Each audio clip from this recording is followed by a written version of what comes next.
जय हिंद बच्चों, आशा करता हूं आप सकुशल होंगे और बहुत अच्छे से वीडियोस एंजॉय कर रहे होंगे, अपनी पढ़ाई कर रहे होंगे।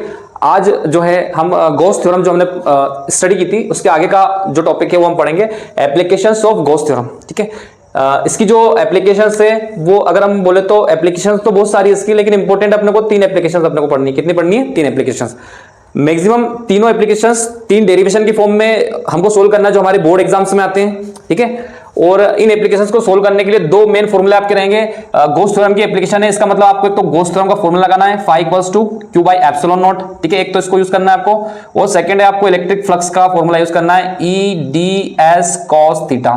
ठीक है, इन दोनों फॉर्मूले की हेल्प से हम इजीली जो है गॉस थ्योरम की जो एप्लीकेशन से इंपॉर्टेंट एप्लीकेशन से बोर्ड एग्जाम में आती है उनको हम सोल्व करेंगे। ठीक है, तो देखिए पहली एप्लीकेशन जो है आपकी, इसका पूरा एक क्वेश्चन बनेगा, पूरा क्वेश्चन और उसका पूरा derivation with hand written notes आपको लास्ट में, वीडियो के लास्ट में आपको मिल जाएंगे। ठीक है, कैसे उसको समझना है, इंपॉर्टेंट चीज वो है। ठीक है, तो ध्यान से देखिए, an expression of electric field intensity due to a long straight infinitely charged wire. हमें क्या करना है, हमें एक एक्सप्रेशन निकालना है इलेक्ट्रिक फील्ड इंटेंसिटी का, यानी कि ई का एक्सप्रेशन आपको निकालना है, ई आपको फाइंड करना है। ठीक है, किसकी वजह से? एक long straight infinitely charged wire की वजह से। ठीक है, तो आप ध्यान से देखेंगे, एक इनफाइनाइटली स्ट्रेट वायर है जिसकी जो इनफाइनाइटली मतलब एल जो इनफाइनाइट लेंथ है इसकी। ठीक, अब हम क्या करते हैं कि इसका एक पॉइंट कंसीडर करते हैं ओ। इस पॉइंट ओ से आर डिस्टेंस पर एक अदर पॉइंट ले लेते हैं पी। इस पॉइंट पी पर हमें intensity of electric field find करनी है। ठीक है,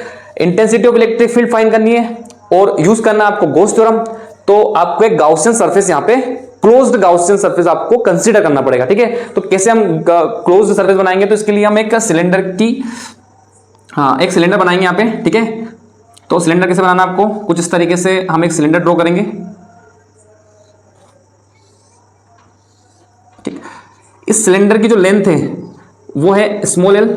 ठीक, यहां पे भी आप बना सकते हो। इस सिलेंडर की जो रेडियस है वो है आर, है ना, एल इसकी लेंथ है, रेडियस आर है। ठीक, अब ओवरऑल हमारे पास जो है Gaussian surface, closed Gaussian surface हमें बनाना था। हमारे पास 3 क्लोज्ड गाउसियन सरफेस है। ये फर्स्ट वाला हो गया S1। S1 जो है आपका स्फेरिकल है, कैसा? ये स्फेरिकल। ठीक है, ये एक और यहां पे हो गया S2, ये भी आपका कैसा है? स्फेरिकल। ठीक, और एक आपका जो है कर्व, कौन सी सरफेस है? कर्व, इसको हम नाम देंगे S3। ये किस सरफेस है आपकी? कर्व सरफेस है। ठीक है, तो आपके पास 3 सरफेसेस हो गई। ठीक, क्लोज्ड सरफेस कितनी हो गई? 3। अब इन तीनों से कनेक्टेड आपको फ्लक्स फाइंड करना है। देखिए पॉजिटिव चार्ज जो होता है इससे हमेशा इलेक्ट्रिक फील्ड इंटेंसिटी आउटवर्ड होती है। ठीक है, तो आउटवर्ड किधर होती है? तो आउटवर्ड अगर आपका नेगेटिव चार्ज इधर है तो इधर लेफ्ट साइड रहेगी, अगर आपका positive negative charge right side है तो राइट साइड रहेगी। ठीक है, तो अभी हम राइट साइड इसको कंसीडर कर लेते हैं। तो तीनों से रिलेटेड फ्लक्स हमें फाइंड करना है। फ्लक्स हमें फाइंड करना है, तो फ्लक्स के लिए देखिए इस S1 जो स्फेरिकल सरफेस है, ठीक है, जैसे ये आपका मार्कर है, इस मार्कर की ये भी आपका सिलेंड्रिकल है। ये वाली जो फर्स्ट सरफेस इसको हमने S1 बोल दिया। जो S1 है इसका जो एरिया वेक्टर होगा, इसका जो एरिया वेक्टर होगा वो आउटवर्ड डायरेक्शन में रहेगा, ऊपर की तरफ। ठीक है, और इलेक्ट्रिक फील्ड इंटेंसिटी इधर राइट साइड रहेगी। ठीक, नीचे वाला स्फेरिकल है, इसका इलेक्ट्रिक फील्ड इंटेंसिटी की डायरेक्शन तो आपने अगर लेफ्ट साइड कंसीडर किया तो लेफ्ट ही रखना है आपको। ठीक है, लेकिन इसका जो एरिया वेक्टर है वो डाउनवर्ड रहेगा। और एक है आपके पास S3, ये कर्व सरफेस, तो इस कर्व सरफेस का एरिया वेक्टर किधर रहेगा? तो वो भी आउटवर्ड रहेगा इस डायरेक्शन में। ठीक है, तो इसका मतलब ये हुआ कि इंटेंसिटी ऑफ इलेक्ट्रिक फील्ड आपकी जब लेफ्ट है तो एक बार आपका एरिया वेक्टर स्फेरिकल के लिए ऊपर की तरफ आ रहा है, एक बार नीचे की तरफ आ रहा है और एक बार उसी तरफ आ रहा है। ठीक है, तो यहाँ पे जो इंटेंसिटी ऑफ इलेक्ट्रिक फील्ड है ये बाहर की तरफ है और इसका जो एरिया है वो किधर है? ऊपर की तरफ है, तो यहाँ पे एंगल बनेगा 90 डिग्री।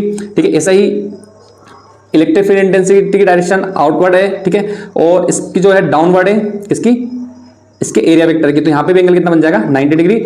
और ये वाली जो थर्ड सरफेस है इसका जो है बाहर की तरफ इंटेंसिटी ऑफ इलेक्ट्रिक फील्ड, ये तीनों बार एक तरफ ही रहेगी, लेकिन इस बार जो है इस कर्व सरफेस के लिए आपका एंगल जो रहेगा वो कितना रहेगा? 0 डिग्री रहेगा। थीटा इक्वल्स टू कितना रहेगा? 0 डिग्री। ठीक है, तो मेन चीज ये समझने की है।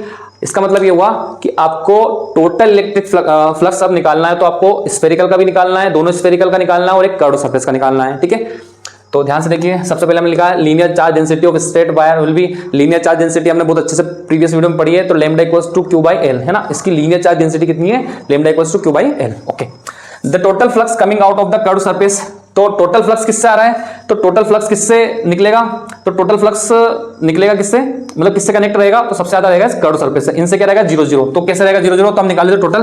ध्यान से देखिए, phi equals to double integration E ds1 cos S1 की जब हम बात करते हैं, S1 की बात करते हैं तो cos कितना है, cos है यहाँ पे 90 degree, okay, plus double integration S E ds2, ठीक है, ds2 की अगर हम बात करते हैं S2 की, तो यहाँ पे भी एंगल कितना है, ये है आपका 90 degree, plus double integration S E ds3। इस कंडीशन में इलेक्ट्रिक फ्लक्स कितना है, तो इस कंडीशन में इलेक्ट्रिक फ्लक्स जो रहेगा वो आपका रहेगा 0 डिग्री, ठीक है। तो यहाँ से देखिए phi इक्वल्स टू, देखिए cos 90 की वैल्यू होती है 0, तो ये पूरी वैल्यू जो है हो जाएगी 0, प्लस इसमें देखिए cos 90 आ रहा है 0, प्लस यहाँ पे देखिए cos 0 डिग्री की वैल्यू होती है 1, तो यहाँ पे बचेगा आपका double integration E ds2 cos 0 की वैल्यू हो गई 1, ठीक।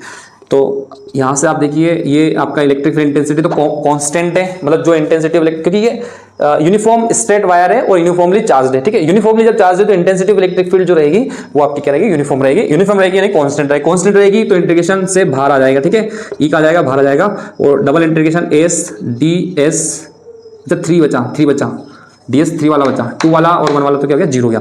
अब देखिए ds3 क्या रिप्रेजेंट कर रहा है, तो ds3 रिप्रेजेंट कर रहा है कि जो कर्व सरफेस है वो है s3, टोटल तो s3, लेकिन ये बहुत सारे ds एलिमेंट से मिलकर बना है, तो उन सभी ds एलिमेंट का इंटीग्रेशन यानी कि उनका समेशन या इंटीग्रेशन का मतलब ये होता है कि उन सबको आपको क्या ऐड करना है, तो कर्व सरफेस का क्या लग जाएगा, एरिया ऑफ कर्व सरफेस, ठीक है। तो यहाँ पे लिखेंगे डबल इंटीग्रेशन s ds3, ये हो जाएगा एरिया ऑफ कर्व्ड सरफेस, ठीक है, क्या हो जाएगा एरिया ऑफ कर्व्ड सरफेस। तो एरिया ऑफ कर्व्ड सरफेस क्या होता है आपका 2 pi RL, radius into length है ना, 2 पाई RH होता है, 2 पाई RH सिलेंडर का क्या होता है 2 pi RH, curved surface of cylinder.